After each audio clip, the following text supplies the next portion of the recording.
Les soirées d'été en pleine terrasse avec un petit peu de barbecue où les personnes festoient, ça nous manque à tous.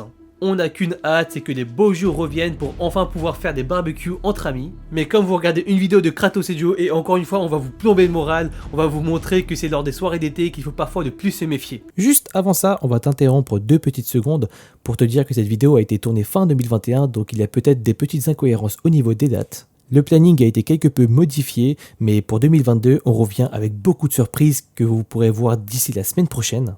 On a super hâte de vous montrer tout ça, et bref, on vous laisse avec la vidéo.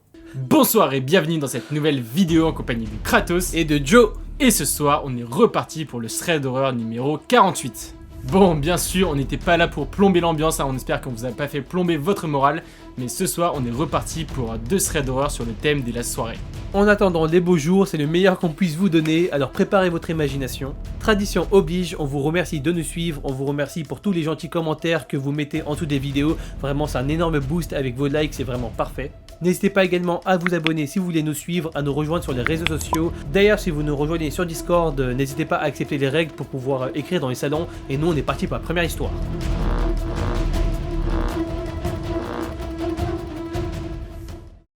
Pour cette première histoire, on va se plonger dans l'histoire de Hugo qui a 24 ans et de Alex qui a 25 ans.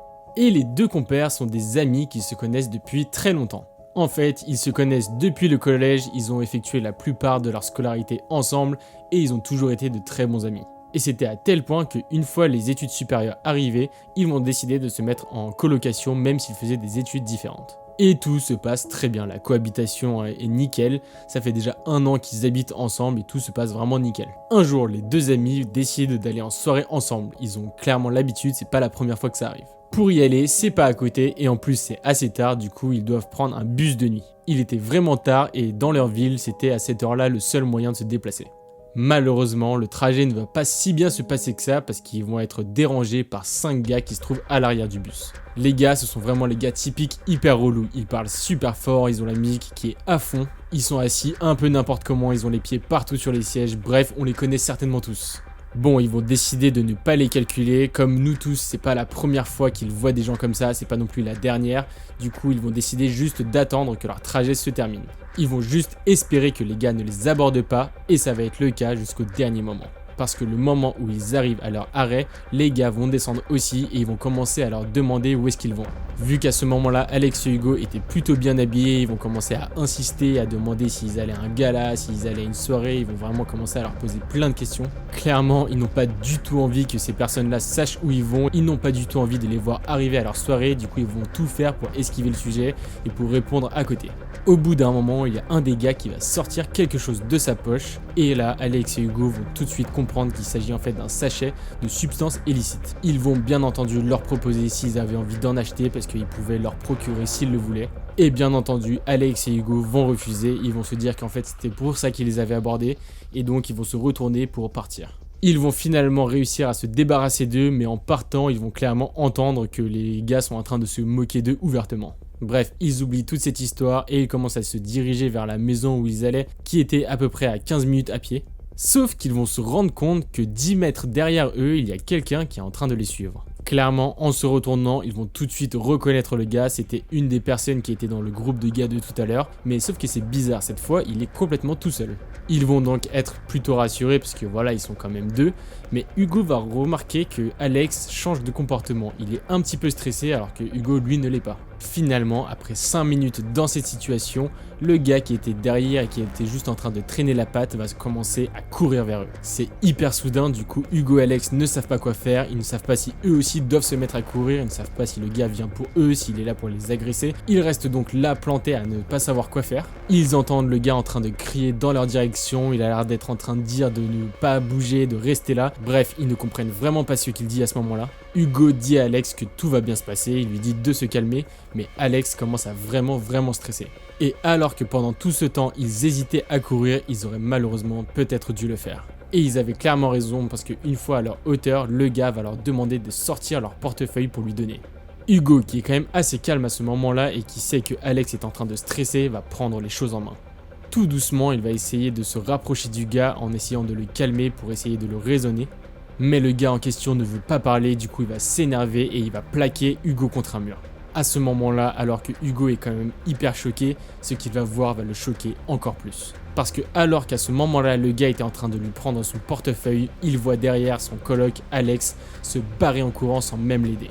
Hugo, qui est encore sous le choc, se prend un gros coup de poing dans le ventre et il va tomber par terre.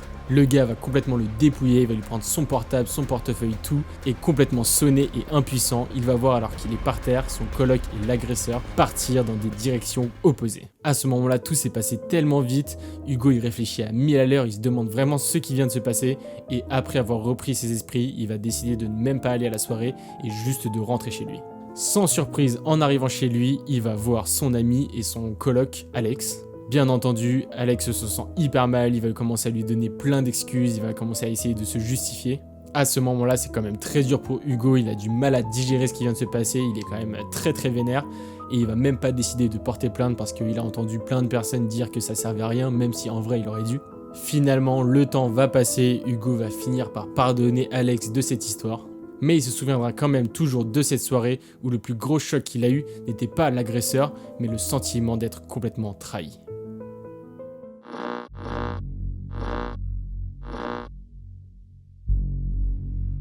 La deuxième histoire, c'est celle de Julien qui a 22 ans.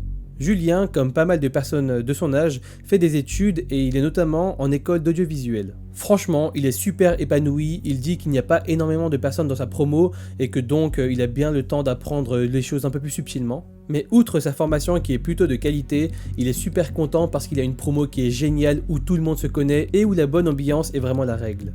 Et même si peu importe les études qu'on fait, les examens c'est toujours chiant, il peut vraiment compter sur ses potes et sa promo pour organiser de superbes soirées à la fin de chaque examen. Et d'ailleurs, avec Joe bien sûr, on pense à vous, bon courage à toutes les personnes qui passent un examen, d'ailleurs si vous passez un examen, n'hésitez pas à nous le dire en commentaire. Mais bref, on revient à l'histoire de Julien. Et pour le coup, Julien était vraiment en période d'examen et juste après ça, un pote à lui va lui annoncer une merveilleuse nouvelle. Comme on s'en doute tous, il va lui annoncer que, avec toutes les autres personnes de la promo, il va organiser une superbe fête chez lui. C'était pas la première fois, au cours de ses études, Julien avait déjà eu l'occasion d'aller chez cet ami en question et donc franchement il connaissait super bien, il était complètement chaud bouillant. Et ce que Julien adorait par-dessus tout, c'était vraiment la superbe ambiance qui y régnait, parce que en fait ce pote en question n'invitait que les personnes de la promo, donc vraiment c'était super. La soirée arrive, tout le monde met un petit peu la main à la pâte, chacun apporte un petit peu sa contribution. Et bien sûr, comme également dans de nombreuses écoles, ils sont bien fêtards, et ils aiment bien l'alcool, d'ailleurs allez-y mollo sur l'alcool. Et la soirée se passe super bien, jusqu'à 23h. Alors que la plupart des personnes étaient complètement bourrées lors de cette soirée, Julien, qui l'est un peu moins, va voir un petit peu entre la foule une personne qu'il ne connaît pas. Le mec a l'air stoïque, il se démarque un petit peu des autres, il n'est pas en train de danser, il n'est pas en train de parler avec quelqu'un et il est même un petit peu à l'écart. Bon, Julien, il n'est pas parano et il a raison, et donc il se dit que c'est un peu dommage de ne pas profiter de la soirée, et donc il prend son courage à deux mains et il va aborder la personne pour lui dire de s'intégrer. Pendant quelques minutes, il va faire tout son possible pour convaincre le gars de se joindre aux autres, mais à chaque fois cette personne va trouver une petite excuse pour réfuter un petit peu ses propositions. Et lorsque Julien va lui demander comment il a eu connaissance de la soirée, il va simplement répondre que Fred, donc la personne qui a organisé la soirée, l'avait invité parce que c'était un ami à lui. Julien trouve ça un petit peu étonnant, mais pas tant que ça, et il est vraiment dans une ambiance de soirée, donc il va un petit peu lâcher l'affaire, il va continuer à se mêler à son groupe. Et là, pendant 2 heures, les gens vont pas arrêter de danser, de rigoler, de se faire des blagues entre eux, et Julien va d'ailleurs participer à tout ça. Et à 1h du matin, il va revoir la fameuse personne en question, sauf que cette fois, il n'était plus tout seul, il était même entouré de 4 amis que Julien ne connaissait pas non plus. Ces mecs en question n'avaient rien de bizarre en soi, mais Julien va vraiment sentir qu'il y a quand même quelque chose de bizarre parce qu'il contraste vraiment avec le décor. Ces personnes sont un petit peu recluses, elles sont en train de parler entre elles et Julien vraiment il sent qu'il y a quelque chose de bizarre. Cette fois-là, il va changer de stratégie et au lieu d'aller les voir, il va directement voir Fred pour lui demander qui étaient ces personnes. Sauf qu'à ce moment-là, il faut savoir que Fred c'était vraiment un gros buveur, il était complètement bourré et donc il va à peine comprendre ce que Julien va lui demander. Ce dernier va quand même insister un petit peu en lui demandant s'il connaissait les personnes qui étaient un petit peu logées là-bas, mais Fred en regardant de plus près et on sait pas trop s'il était sérieux ou pas, il va dire que finalement il ne les connaissait pas. Mais sans paniquer non plus, il va certainement se dire qu'une des personnes de la promo avait dû inviter des amis à lui et que donc de toute façon il n'avait pas à s'en faire. Sauf qu'à ce moment, il ne sait pas trop expliquer pourquoi. Julien commence à avoir un mauvais feeling, il commence à se mettre un petit peu mal à l'aise à cause de ces personnes. La musique est toujours à fond, mais Julien, à chaque fois qu'il lance un coup d'œil vers eux, il voit qu'ils contrastent vraiment avec tout le reste et donc ça va vraiment le perturber. Et a raison, parce que malheureusement, Julien va à un moment voir un truc qu'il n'aurait jamais dû voir. Alors que les gars en question étaient un petit peu cachés au loin, Julien va voir le mec qu'il avait abordé mettre un truc dans un verre après avoir jeté un petit peu à droite à gauche un regard. À ce moment, Julien est vraiment choqué, il est stupéfait, il n'est même pas vraiment sûr de ce qu'il vient de voir. Mais il avait déjà entendu ce genre de scénario, donc il va se dire que c'est inadmissible, surtout que la personne avait vraiment essayé de faire ça en douce, et donc là il va se diriger vers la personne pour aller le confronter. Sauf qu'en voyant arriver Julien qui était complètement déterminé, le gars en question va commencer à fuir et à s'enfuir même par une fenêtre. Julien est complètement seul parce que même s'il crie après la personne du mieux qu'il peut, il n'y a personne qui l'entend à cause de la musique qui est trop forte. En le voyant fuir, Julien va avoir le réflexe de prendre le verre et de le vider dans la poubelle avant de partir à sa poursuite. Et après avoir poursuivi la personne sur environ 100 mètres, il va atterrir dans une rue qui était vraiment pas fréquentée. Mais c'est la grosse mauvaise surprise parce qu'il est complètement essoufflé et en plus du gars qu'il poursuivait, il y avait en plus ses potes qui l'attendaient. Pendant quelques secondes, Julien va essayer tant bien que mal de se justifier, de dire qu'il a tout vu, mais avant même qu'il est fini, il va se prendre une grosse droite. Il s'affale complètement sur le sol, il est complètement bourré et de toute façon pas en état de se battre, et juste après s'être pris ça, il va voir ses agresseurs partir au loin sans qu'il ne puisse rien faire. Après quelques instants à être complètement sonné, Julien va finalement se relever afin de retourner à la soirée, avertir Fred et les autres personnes de pas boire ce qu'il y avait dans leur verre. Clairement, il va complètement plomber l'ambiance et chacun va se mettre un petit peu à parler de tout ça. Fred et Julien vont également se demander s'ils doivent appeler la police, mais clairement Fred était un peu flippé parce que c'était chez lui et il avait peur que finalement les personnes aient ramené de la drogue et qu'il ait des problèmes.